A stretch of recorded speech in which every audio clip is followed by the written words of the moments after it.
Good day everyone! Gusto niyo bang maging isang master teacher na hindi nahihirapan? By the way, I'm your teacher Joy, a master teacher too, and I will share 5 secrets on how to become a master teacher. To know all about them, stay tuned!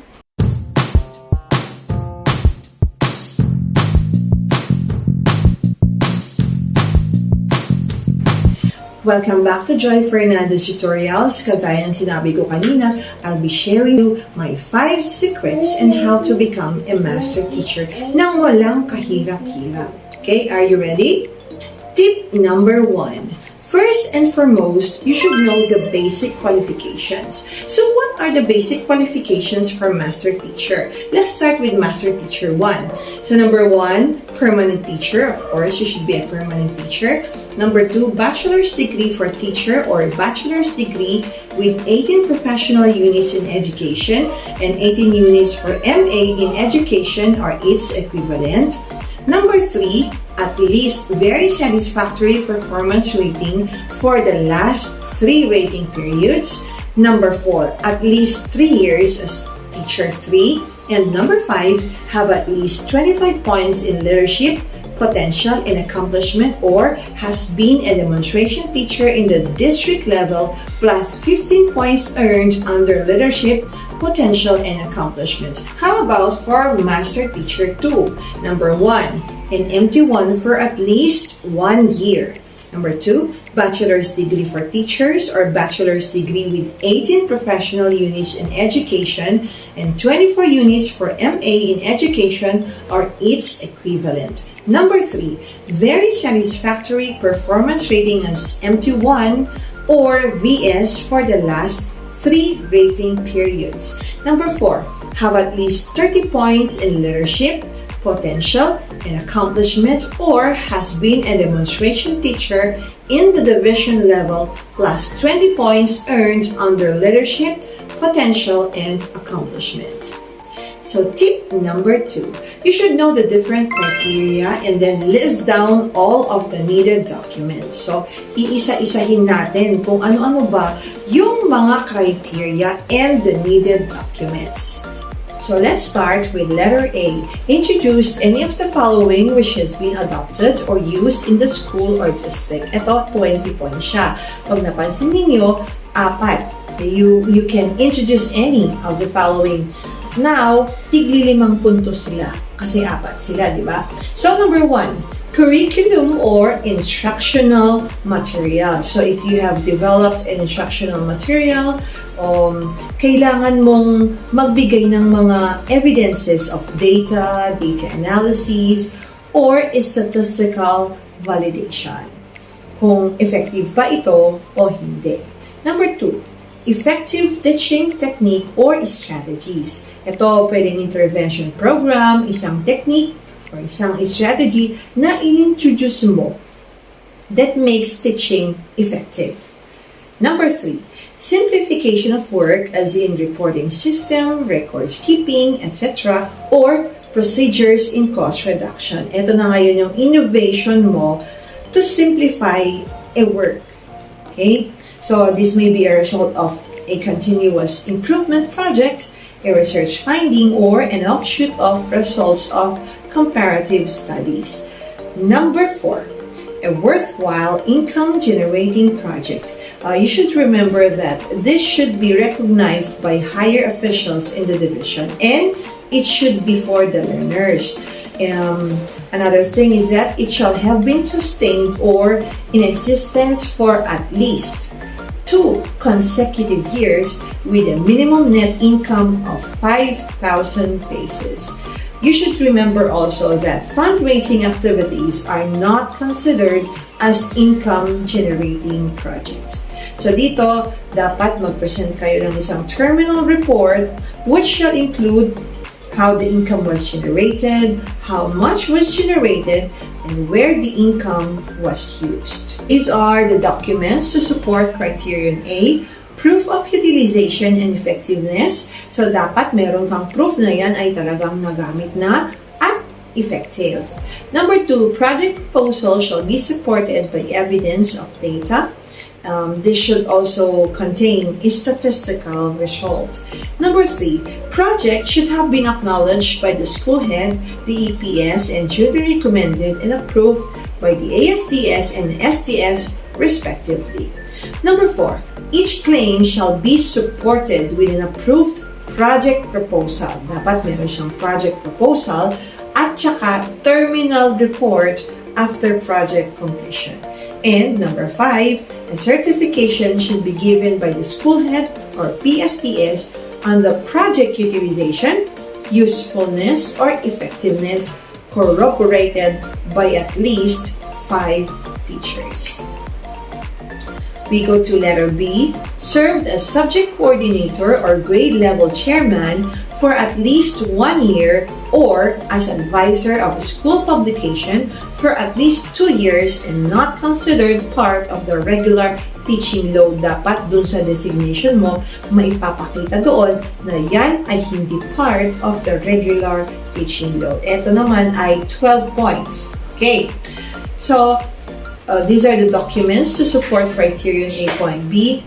An official designation signed by the school head with term, ito na yung sinasabi ko kanina, or statement that the coordinatorship is outside of the regular teaching load. Dapat naka-indicate doon na ito ay talagang outside of your regular teaching load. Number 2, action plan and accomplishment report duly noted, certified by the school head, corroborated by at least 5 teachers. So you should learn how to make an action plan. And for school paper advisors, you should present a printed or mimeographed copy of the school publication with your name indicated as advisor. Now we go to criterion C. Served as chairman of a special committee such as curriculum study committee to prepare instruction and materials, committee to prepare school programs, and discharge to work efficiently. So this may include work on intervention or enhancement programs such as assessment, monitoring, and evaluation. We have also to prepare instructional materials or a committee to prepare school programs. So nandito na ngayon yung mga documents to support criteria 8.C. Number 1, a designation as chairman. Number 2, an accomplishment report or a committee report. Number 3, a copy of project, committee, output, or program. And of course, a certification by the school head and corroboration of at least 5 teachers of the school. You should remember na doon sa certification ng school head, nasabi doon na you have this charge to work efficiently. Next, letter D. Initiated or headed an educational research duly approved by educational authorities. This is either for improvement of instruction or teacher welfare. Another 12 points for these criteria. So it shall either be action or applied research, and you should also have the research proposal that's acknowledged or noted or endorsed by the school head, the school research committee, and reviewed by the schools division research committee and recommended and approved by the ASDS and SDS respectively. So these are the documents to support criterion 8.D. You should present a completed research acknowledged and noted by the SRDC and recommended and approved by the ASDS and SDS respectively. Take note, the research conducted and submitted to fulfill requirements for master's and doctoral program are not credited. Kasi iba to. Iba yung masteral and doctoral program. And of course, the credit of 12 points shall be given for individual research. For group claims, pag hindi iisa yung researcher, points shall be divided equally among the researchers except for those funded by under Basic Education Research Fund. So meaning, kapag 4 kayo na researchers dito, tig na 3 puntos ang maikre-credit sa inyo. Okay, that's the meaning. Now we go to letter E, coordinator of a community project, an activity, or of a program of another agency or coordinator of a rural service improvement activity in a community such as feeding, nutrition, agro-industrial fair, etc. for at least 2 years. Take note, at least 2 years. Yan ay 12 points. So this may include feeding program in the community, nutrition program, community literacy program, among others. Marami pang iba. This should also be community-based. It should not be school-based. Sponsored by the LGU, RIC, government, and non-government organization. The lead organizer will be credited with 12 points, and for the member, will be credited with 7 points. Ito yung mga documents to support that criterion. Letter A designation as coordinator, project, focal person or project proponent, chairman, duly signed by the head, the chair, the president of the lead agency or sponsor. Number 2, there should be a project proposal or a write-up and accomplishment report for the project approved by the authorities noted by the ASTS or DSTS. Number 3, a certification of commendation or recognition awarded to the proponent or member for this project. This may be included kung meron mang certification na ganito. Letter F, organized, managed, and in-service activity or other similar activities at least in the school level. Ito ay 12 points. So, inset shall mainly be for the improvement of instructions or professional development of teachers based on development needs. Dapat yung mga participants ay teachers, school head, parents, community, or a combination of both or each group. So these are the documents to support that criterion. Number 1, training design duly recommended and approved by the ASTS or SDS respectively. Memorandum for the conduct of the inset. Number 2, certificate of recognition or commendation. This may be included. And number 3, certification of conduct of inset by the school head corroborated by 5 teachers. Remember, these documents shall clearly show that the claimant is the organizer or the program manager of the inset. Letter G, credited with meritorious achievements. So if you are a trainer or coach, the contestants who receive prizes, so yung mga contests na to may be academic, socio-cultural, community or athletic competition, which is not a part of a lesson or activity. So ito, the claim shall be supported by certificate of recognition where your name as coach should be explicitly stated. Credit points shall be given for each win in any level but not to exceed 10 points. So hanggang 10 points lang to. The point for the highest earned shall be granted if wins are of the same event or activity. So pag yan, or journalism yung isa, journalism yung isa, yung pinakamataas o yung mas mataas, yun yung i-credit. So these are the credit points. So number 1, trainer of coach to contestants who receive prizes, commendations, or any form of recognition. Pag national winner yan, 10 points. Pag regional naman, 5 points. Pag division winner, 3 points. Pag district winner, 1 point. Same true with number 2, athletic coach or coordinator of Boy Scouts or Girl Scouts activities. So you may ask, how about if lahat district winners? Okay? Pag lahat district winners, kung ilan kung sa level na yon, yun ang bibilangin. So meaning, kapag 4 na district winners, 4 points yan. Pag 8, 8 points. Diba? Pag 10, syempre, 10 points yan. Ganun sila nang compute. Authorship. So, ito 10 points yan.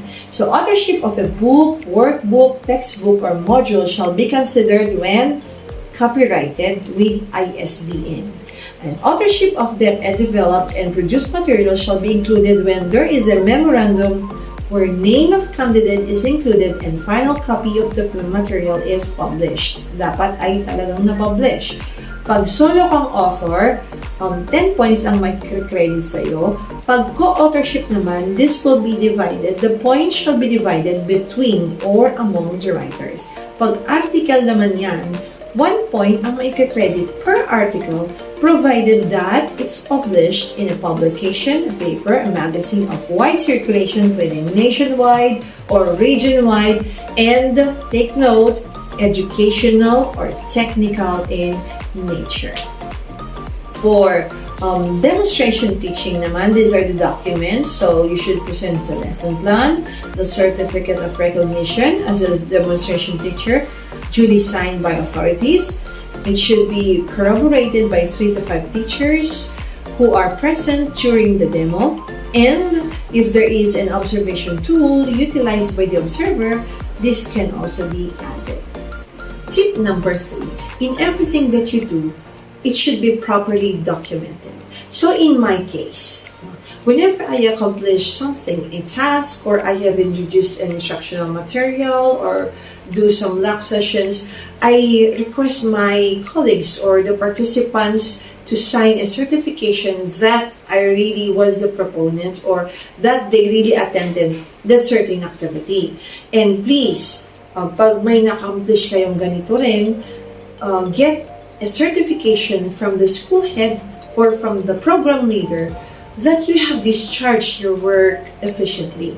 In my case, I have experience kasi to. Naki-ranking ako as Master Teacher 2. Ngayon, I wasn't able to get a certification that I discharged the work efficiently. No? So, dahil doon, hindi na-credit yung point sa akin. Kahit ginawa ko, kahit pinakita ko na yung mga program proposal, narrative report, pero walang certification that I have discharged the work efficiently. Nasayang yung effort. So, my advice, take note, it's very, very important to get a certification that you have discharged, ulit-ulit ko to, that you have discharged your work efficiently. Okay? Tip number 4, volunteer yourself, especially if you are good in writing, in ICT, and in public speaking, and you think that a certain training is suited for you. Why not volunteer yourself? If you're not given the opportunity to join such trainings, please try to volunteer yourself. Try mo lang. No? Try mo lang na i-request. And do not take a training as a burden. Take it as an opportunity to grow. Though talagang sometimes, especially pag 5-day training, nakakapagod. Right, nakakapagod talaga. But you have to remember that the most difficult roads lead to beautiful destinations. Ako kasi, on experience, no, kahit pagod na pagod ako, pag may training, pag may webinar, pag may seminar, grab ko yun. Few are chosen. And if you have that chance, grab it. That's my advice. Grab it. Volunteer yourself. Tip number 5, and I think this is one of the most important tips. Don't be shy to ask. You learn from others. You learn from your co-teachers, from other professionals. This will be your way to be guided. Ito yung magsisilbing gabay mo o liwanag mo para makamit mo ang iyong minimiti. You need to remember that no man has a monopoly on knowledge. So, huwag mahiyang magtanong. Kaya, kung meron kayong katanungan at gusto niyong itanong sa akin, I will answer you wholeheartedly based on my experience. Kaya, type in your questions and I will answer you. Okay? I hope that those 5 tips will help you and good luck. Sana ay magiging master teacher ka rin. So, let's have a recap. So, tip number 1, know the basic requirements. Tip number 2, know the criteria and list down all of the needed documents. Tip number 3, in everything that you do, it should be properly documented. Number 4, volunteer yourself. Number 5, don't be shy to ask. Okay? Until next time, if you haven't subscribed to my channel yet, please subscribe and hit the notification bell for more updates. God bless, keep safe, and bye-bye.